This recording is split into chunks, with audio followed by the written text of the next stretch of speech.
Hello my dear friends, my name is Sanne and welcome back to another video. I am looking horrific today, honestly.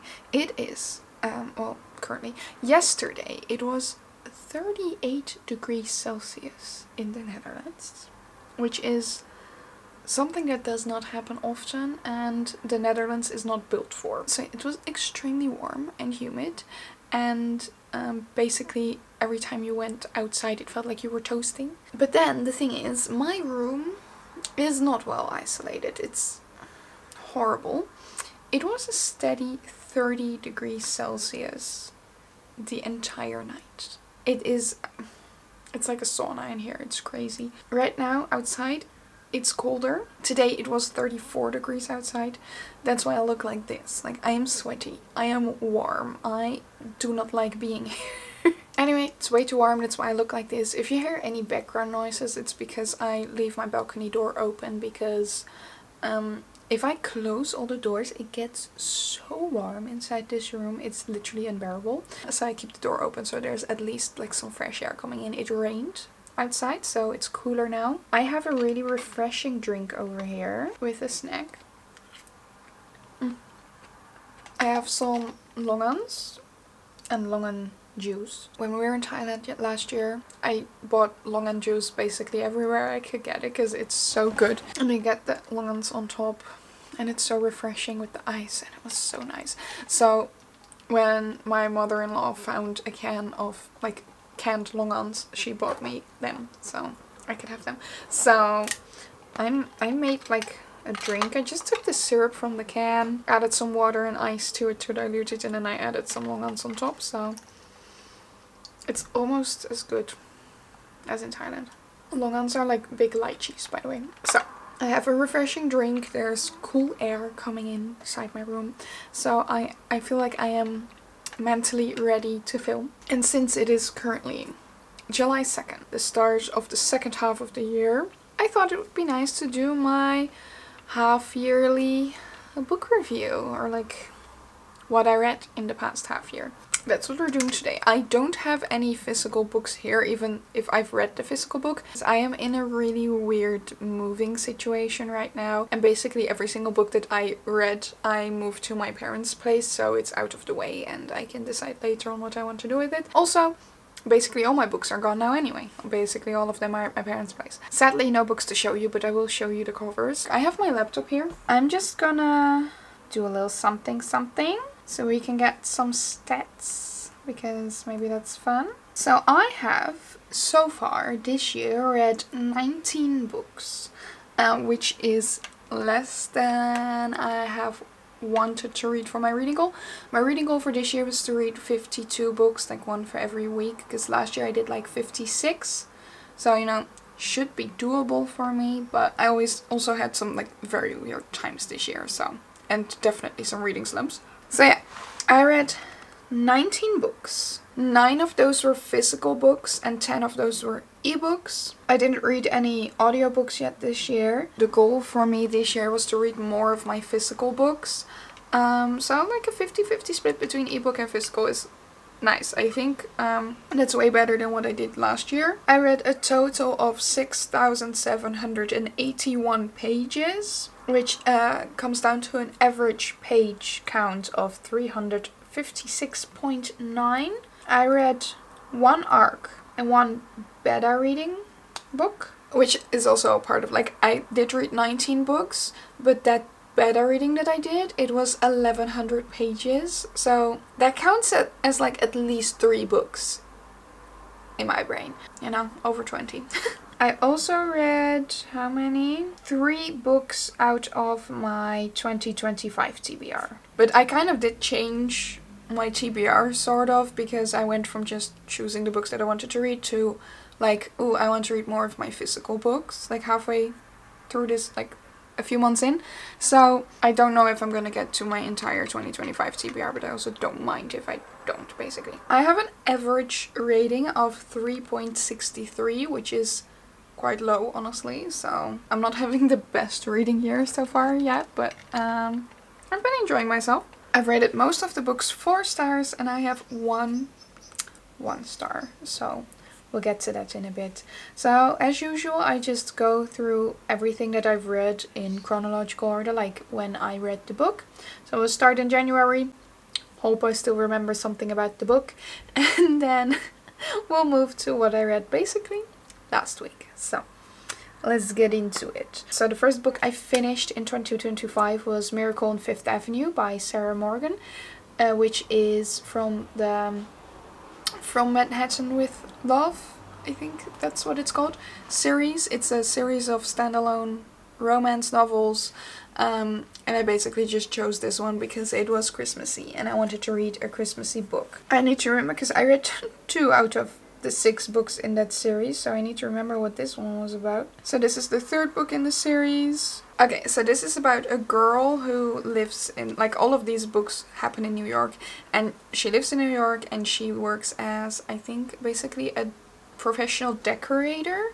So she works for, or she owns a company, I'm not entirely sure, where she is hired by rich people to decorate for events and such. And she gets hired by this woman to decorate her grandson's apartment, I believe, while he is away on, like, he's a writer and he goes to, I don't know, the mountains or something every few times to finish the book that he's currently writing. That's what he tells everyone. So she gets sent over to his house to decorate while he is away.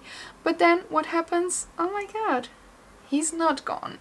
He is still there and he lied to everyone about where he is, and he tries to finish his book there, but he doesn't have that much inspiration because his wife died or something. And then, I don't know, they're there together, shock, wow, who is this guy? I don't know, crazy situation. And then there's a giant snowstorm and they're locked in together in this very luxurious apartment in New York. So it's basically forced proximity, and it's not really like enemies or rivals to lovers, but they don't really like each other in the beginning, you know, like, so yeah. And then he's also grumpy because he needs to write the book and it's not going well, and she's like, I'm just gonna do cooking, you know, and clean the house and decorate a bit. And I don't know, she likes to cook, she cooks really well, and then romance blossoms, and I thoroughly enjoyed this book. It's such a weird, fantastical situation, but still, I thoroughly enjoyed it. Like, the characters were very charismatic, and I really liked them together, and it made sense, and it wasn't like insta-lovey or anything, because I don't like that kind of stuff.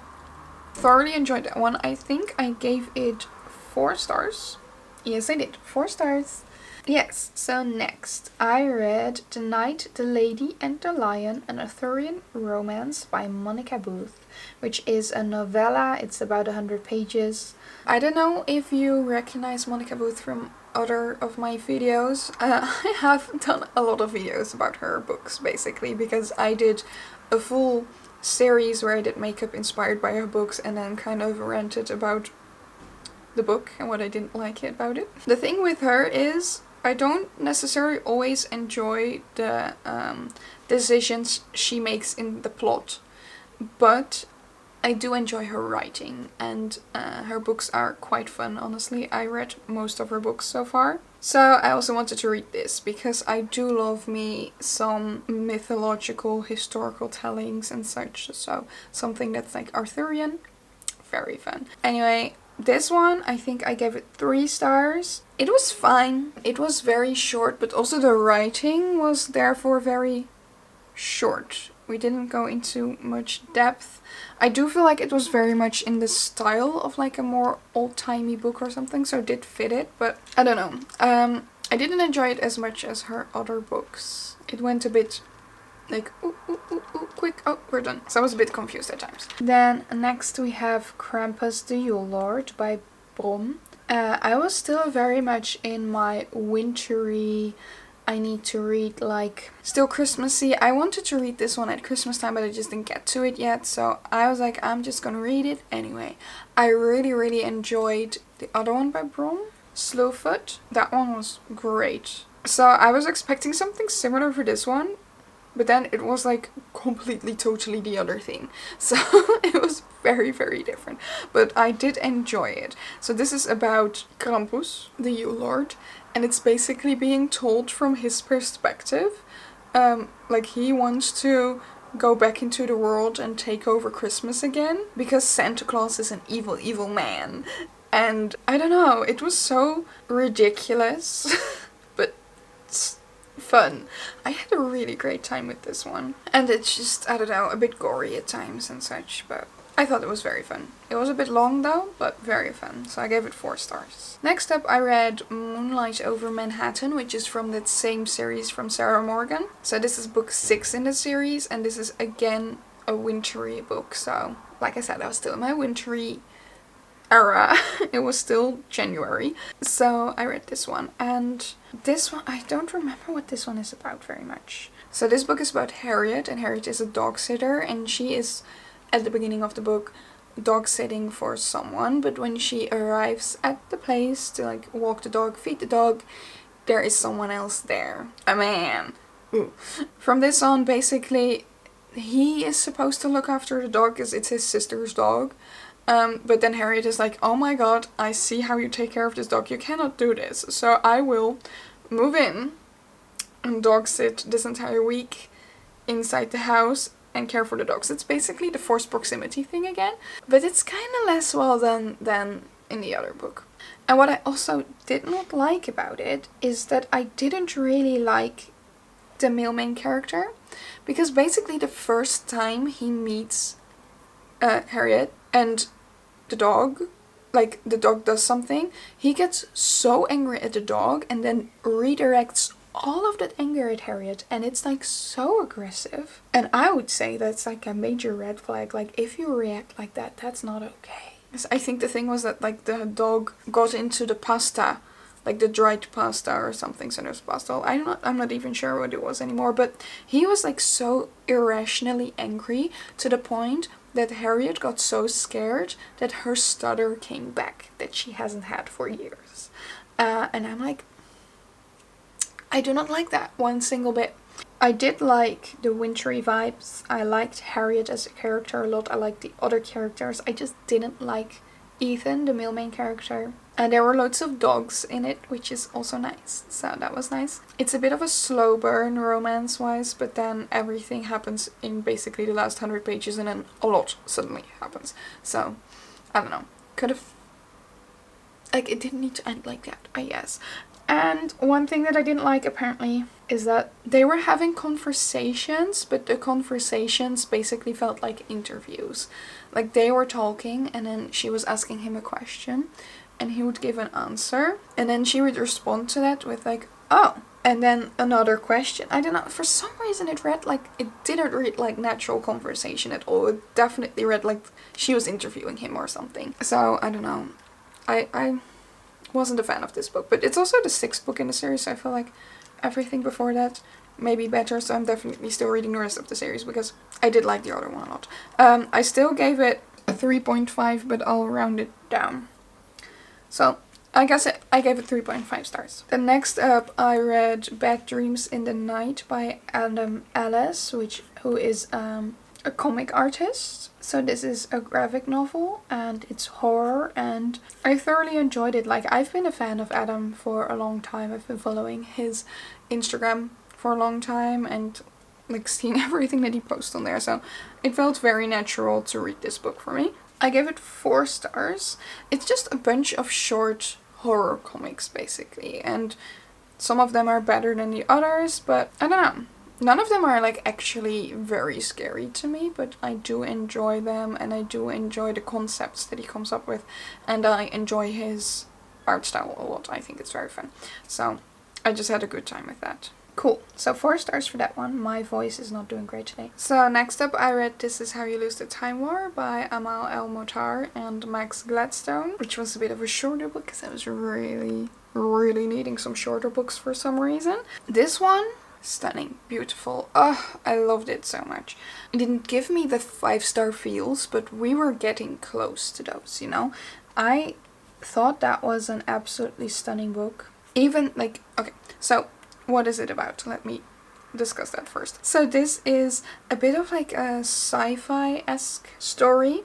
It's about 2 characters who are fighting a war, a dying world, but it feels like they're every chapter is in a different world or different time or whatever. They move back and forth, and they start, like, at some point they meet somehow at the battlefield, and then they start writing each other letters that are woven into their surroundings and specific time points. It's so intriguing. Like, one character would be at a certain place, and then the letter would be inside the rings of the tree or something, implying that that would have been there for a long time, or would have been placed there at like a different time point, but the other person knowing that the other person would be there. I don't know, it's like really complex to explain, but if you're reading it, it feels so natural, like normal, like obviously this is what's going on. I felt like it wasn't confusing at all,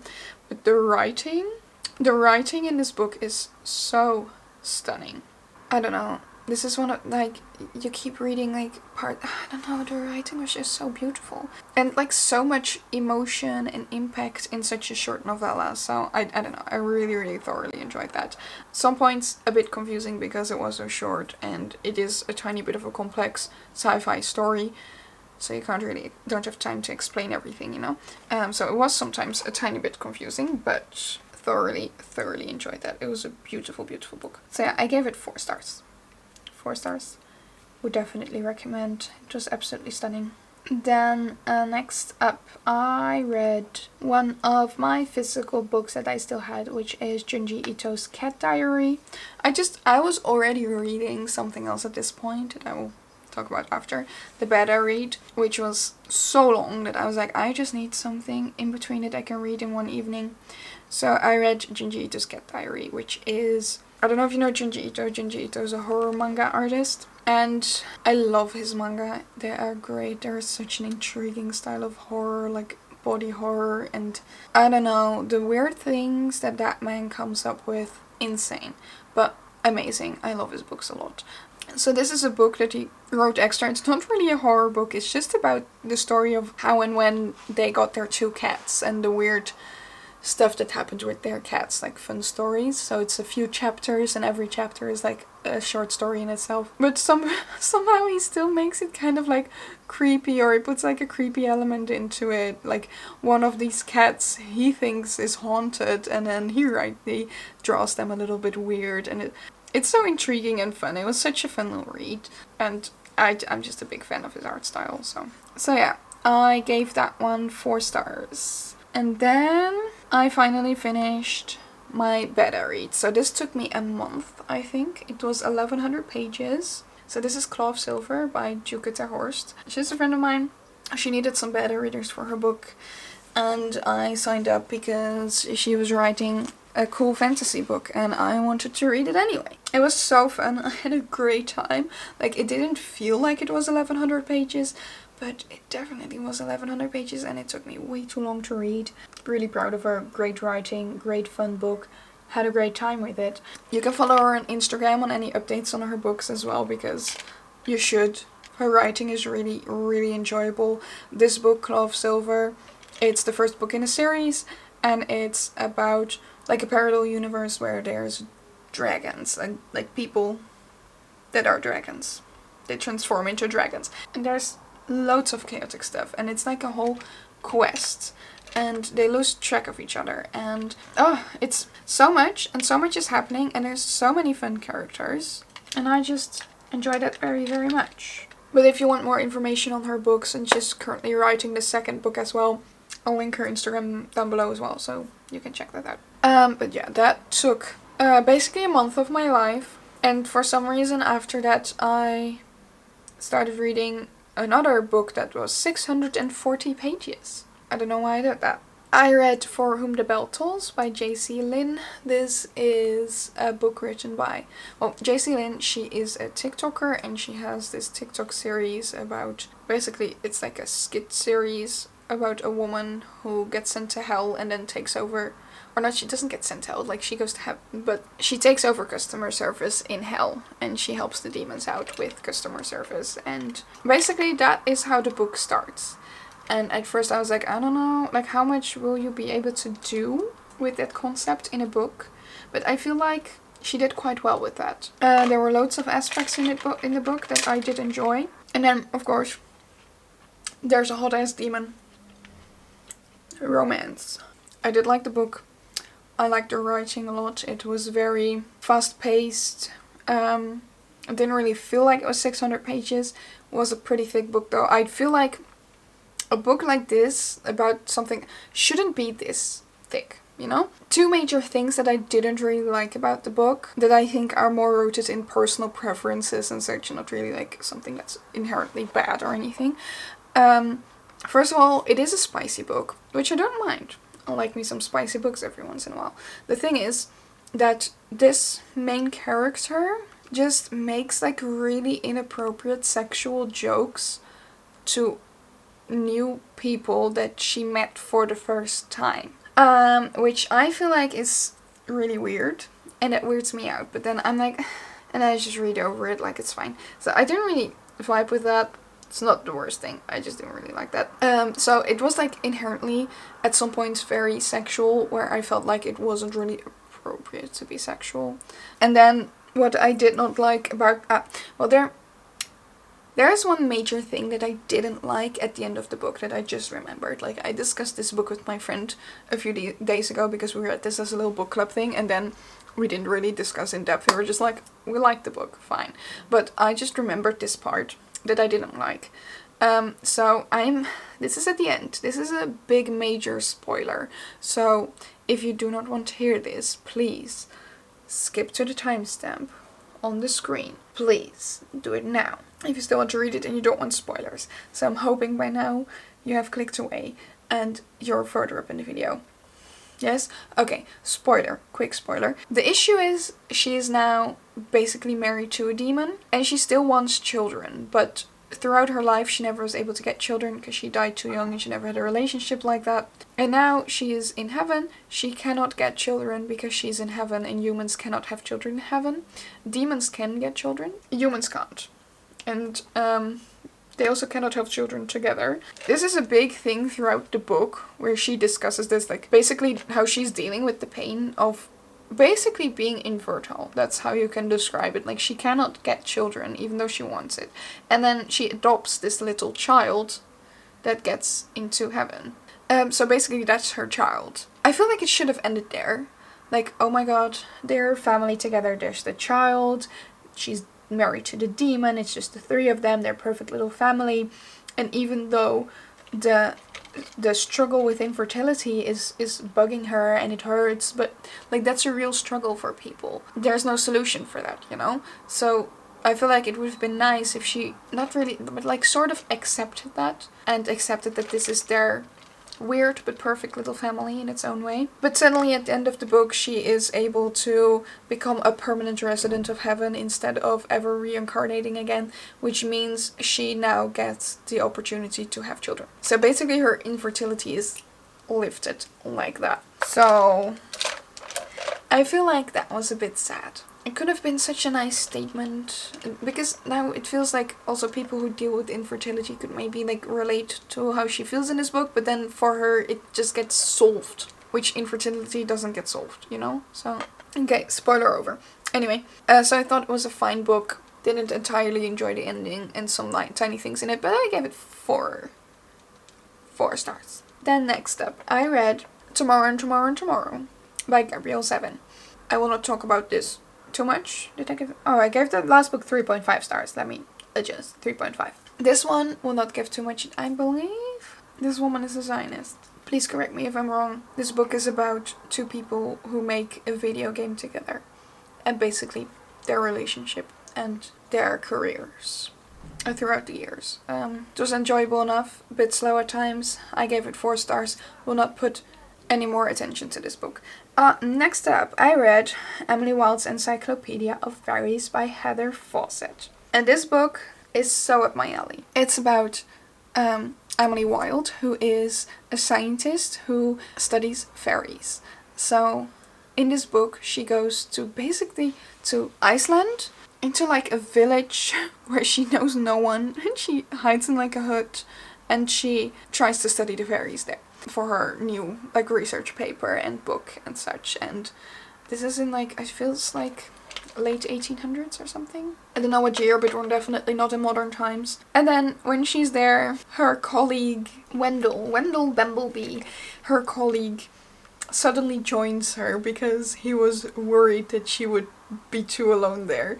And she despises this colleague because he is very charming but also a bit lazy. He lets his students do everything, and he's like always like knows how to talk his way out of things basically. But the thing is so funny because this book is written as like Emily Wilde's diary basically. So it's diary entries and she explains what happened that day. So you see Wendell from her point of view and she's like explaining like, yeah, and then he was asking me how I was doing. How dare he? Basically. So Wendell is being like really nice and really worried about her and like really interested in her and he wants to take care of her. And she's like, I don't like this man. Why does he do this? But she sees everything as like a negative thing. I don't know, it's so funny. But yeah, stuff happens. She learns more about the fairies. Stuff goes wrong. Whatever. I had such a good time with this. It's like a little fairy tale, you know? I love myself a little fairy tale. I used to grow up like reading Grimm fairy tales every evening in bed. Like I had my giant book of Grimm fairy tales and I would just read them every day. Over and over again. I love a good fairy tale, and this just felt like a little fairy tale. Just like how Once Upon a Broken Heart feels like a little fairy tale. Like none of it makes sense. None of it should make sense. It's for some reason like simple, but it's also complex. And it's just fun. Fairy tales should be fun, you know? I had like a thoroughly good time with this, so I will be reading the other parts as well. Honestly, I had a great time. 4 stars. For some reason it didn't give me 5-star feels, but I feel like that's also because this year I'm going through a bit of a reading slump, so almost nothing really gives me those feels. Even though I'm really enjoying a book, for some reason I feel very neutral about books right now, so I don't know. And also it's like sciencey, and I am a scientist myself, so just that's, yeah, it's so fun. Next up, like I was in a fairy tale kind of era, so I read Howl's Moving Castle by Diana Wynne Jones. Howl's Moving Castle is one of my favorite Studio Ghibli movies.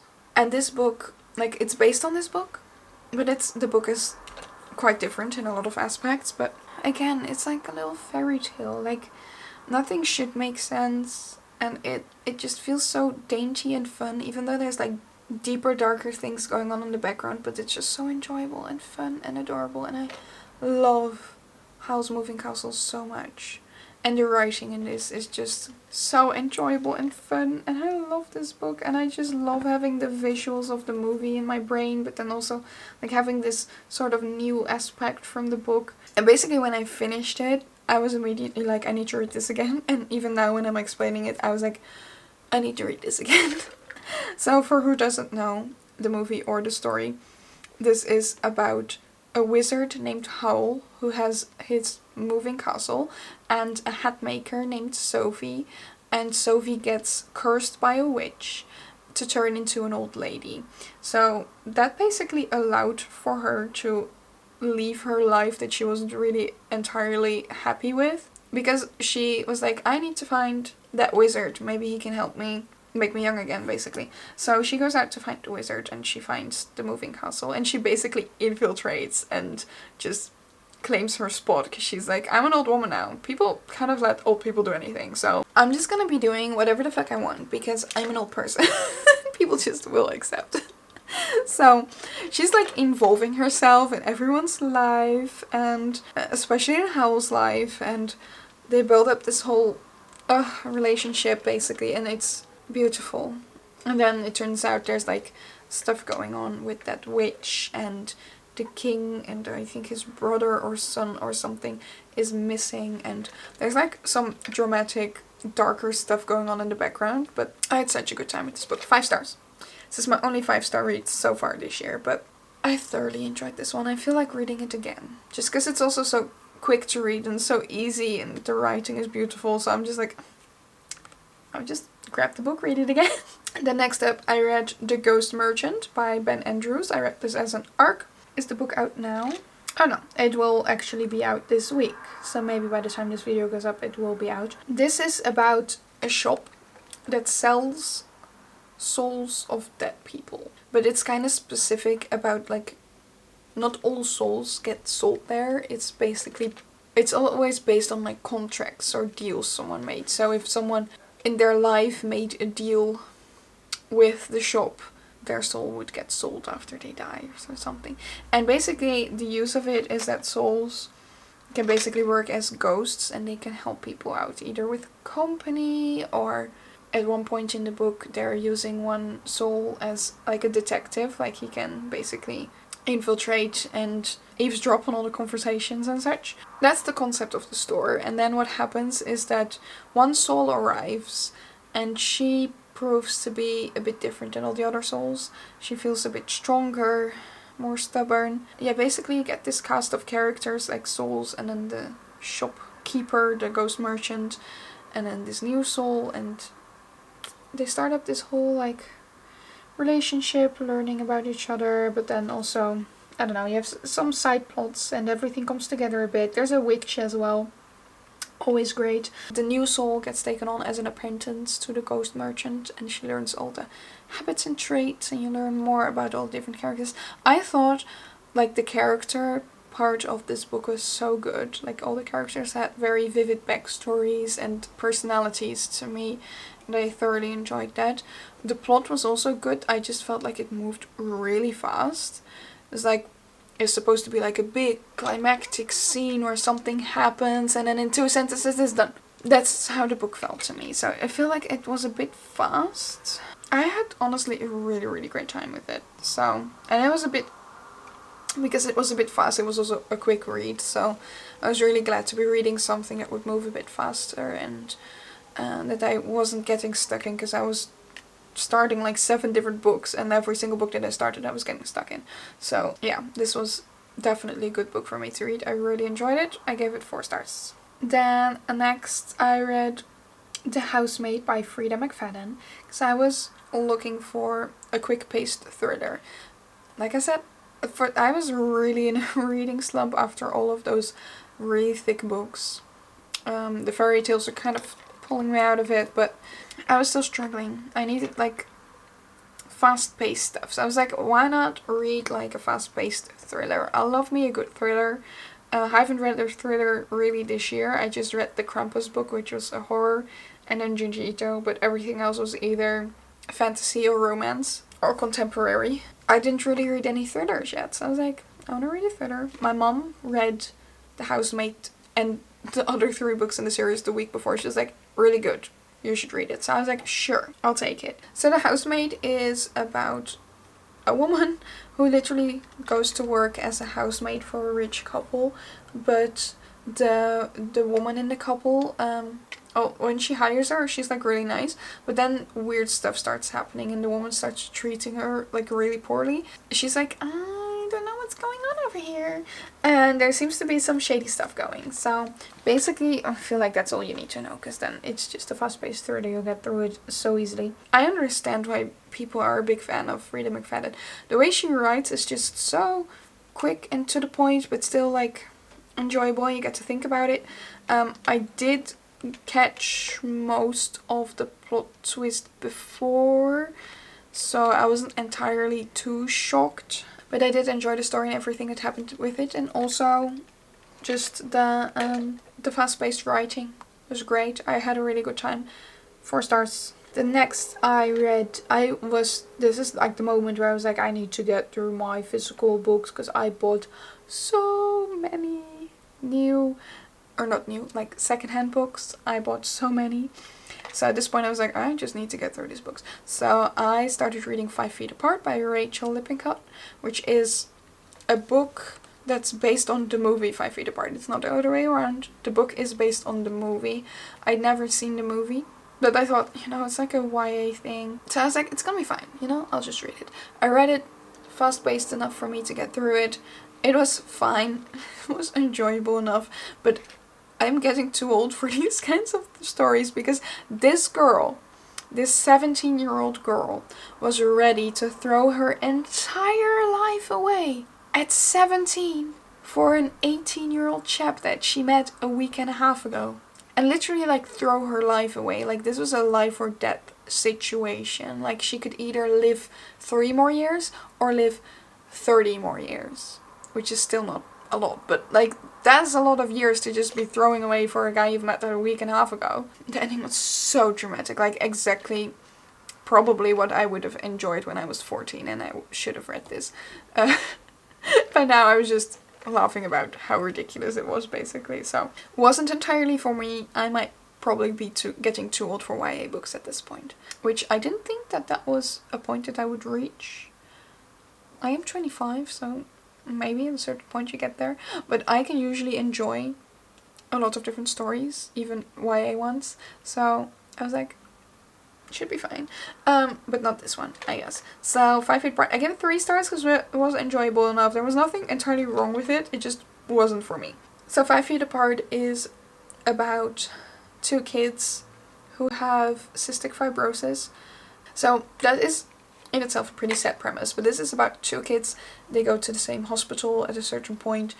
The girl, she's waiting for a lung transplant to help increase her lifespan a lot and make her life, for now, at least for the next 10 years, a lot easier so she can actually do stuff that she wants to do. And then there's this guy who is 17, very nearly 18, and he has a bacteria infection that is resistant to antibiotics, so you cannot get rid of it, and because he has that bacteria infection, he is not allowed to have a lung transplant. So basically he's kind of doomed, and he is kind of like fighting the treatment because his mom wants him to get treated, and he's like, it has no use anyway, I want to do what I want to do and I don't want to be stuck in hospitals every single time. So 2 very different people, and they meet and they kind of influence each other's life and they fall in love, which in general I think was a really nice premise, and to see how they influence each other and basically get each other to see the other side of things and make more well-rounded decisions. But then for her to basically throw her life away for that boy that she met 2 weeks ago, which is crazy. Next up, I read The Love Hypothesis by Ellie Hazelwood. I found this in the thrift store, so I was like, you know, it's in the thrift store, I should probably read it because it's so popular and it's about science people. I am a science people. I got into this basically expecting just the cringe, because that's what I got from a lot of reviews from people, that it's quite cringy. It was at certain points, but not to a terrible extent. I thoroughly enjoyed this book. I had such a great time with this. It's one of my favorite reads from this year so far because I had such a great time. And so this is about a PhD student who starts fake dating a professor at her university. And hijinks ensue, I guess. What I found so fun is because she is a PhD student in biomedical research. I work in biomedical research myself. I'm not a PhD student, so that's a tiny bit different, but I am a research technician in biomedical research. So basically the things that she was describing is what I do on a daily basis. So that was just really fun to me. Like, she's like, okay, I just need to run my PCR and then I can go write my report. And I was like, that's what I do. I run my little PCRs.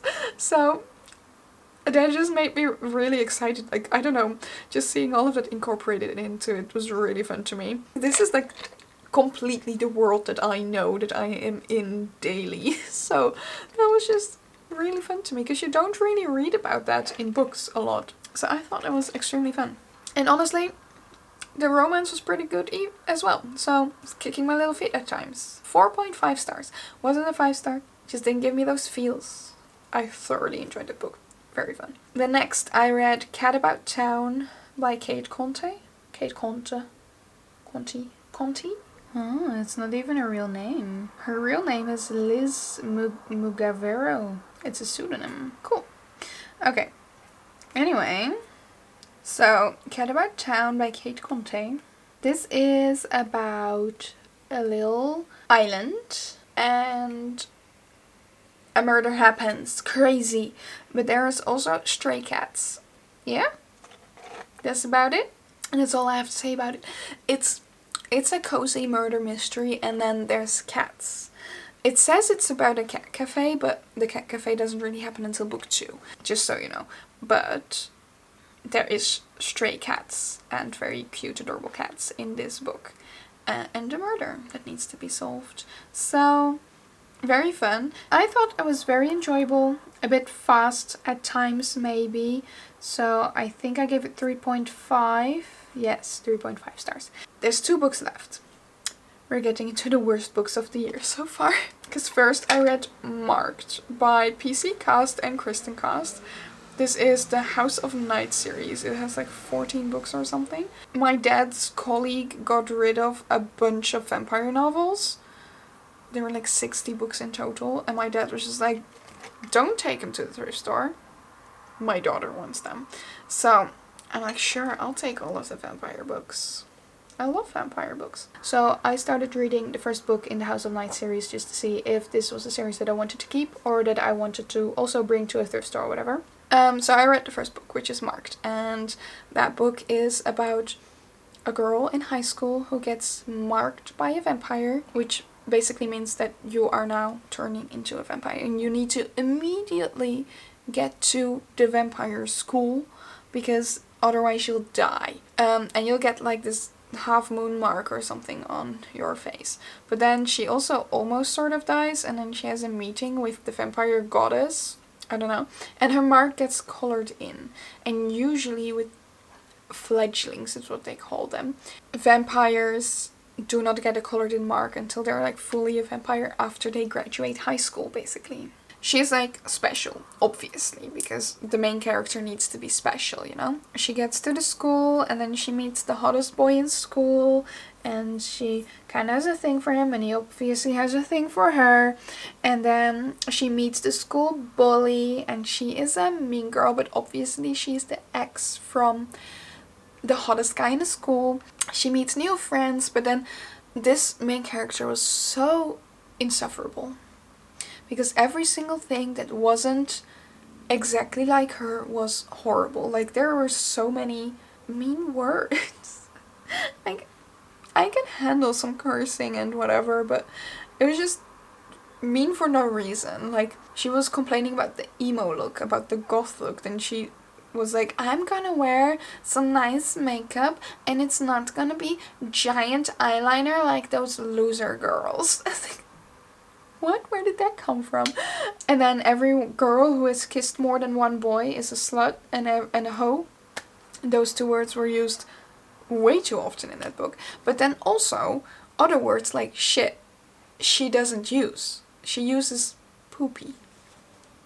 Like, you want to use the word hoe and everything, and that's fine. But then other curse words aren't allowed. And then the whole thing was like, yeah, teenagers talk this way. I'm like, no.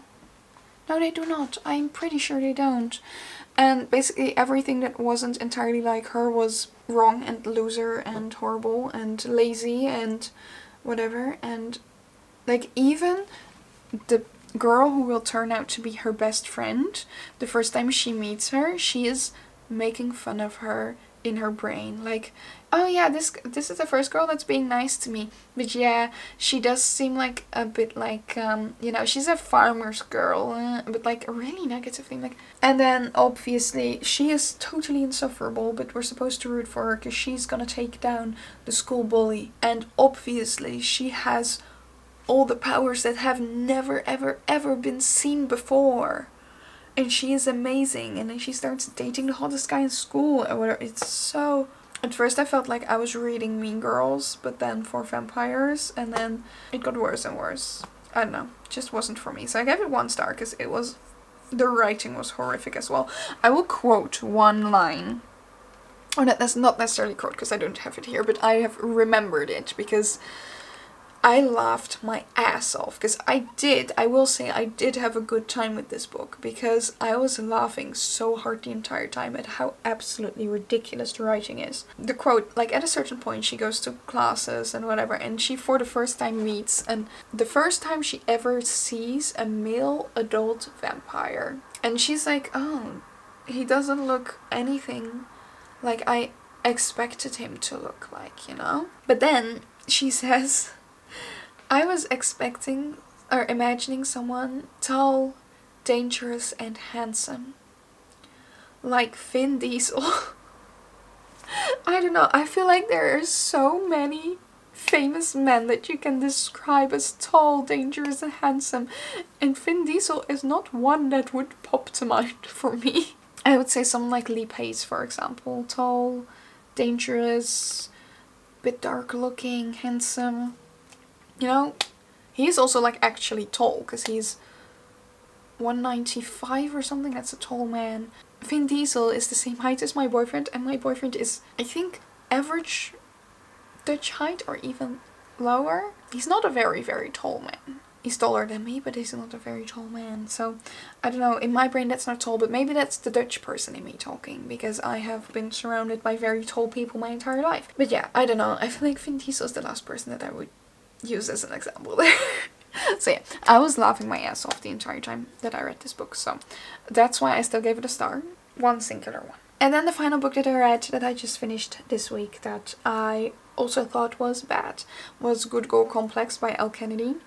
I read The Deal by Elle Kennedy a few years back, and I really thoroughly enjoyed that book. So I was like, so I found this book in the thrift store. I was like, sure, I'll read some more Elle Kennedy, because fun, I liked The Deal as well. No, this was not it. I didn't realize as well that this was like fully gonna be a cheating trope, but like full on cheating. Not like toying with the idea or something. No, there was tons of cheating. I do not like that. The main characters are not intriguing at all to me. It's a rich girl who basically has everything, but she's still kind of sad because her parents don't actually love her.